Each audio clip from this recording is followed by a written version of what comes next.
అమ్మ నువ్వు వాలంటరీగా చేసావు వైసీపీ ప్రభుత్వంలో. ఇప్పుడు తెలుగుదేశం ప్రభుత్వం వచ్చి సుమారు సంవత్సరంన్నర అయిపోయింది. వైసీపీలో వాలంటరీగా చేసిన వ్యక్తిగా నువ్వు అబ్జర్వ్ చేయు. మన గ్రామంలో ముందులాగా వాలంటీర్లు ఎక్కడ ఉన్నారా? ఎక్కడైనా సచివాలయ వ్యవస్థ పనిచేస్తుందా? చెప్పండి. మొన్న ఒక అతను మరొక నెలలో చనిపోతారు. అతను నా దగ్గరకు వచ్చి ఏమన్నారంటే, అమ్మ మీరు ఉన్నప్పుడు బాగుండేది, నాకు ఏ టైంకి వచ్చినా నేను కష్టపడుకుని వచ్చినా సరే నాకు హ్యాండిక్యాప్ అతను కూలి చేస్తున్నాను, ఏ టైంకి వచ్చినా సరే నాకు వచ్చేసేది పెన్షన్.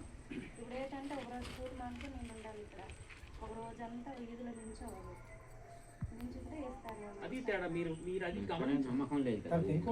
ఒకటి రేషన్ మందరు ఉన్నప్పుడు ఉందా, ఇప్పుడు బాగుంది. తెచ్చుకోవాలి. అది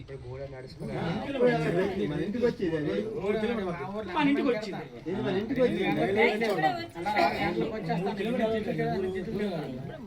ఇప్పుడు మీరు రేషన్ తేడానికి ఇక్కడ నుంచి 3 కిలోమీటర్లు ఎటువంటి ప్రభుత్వాన్ని విడిచిపెట్టుకున్నారో ప్రజలకు అర్థం కావాలి.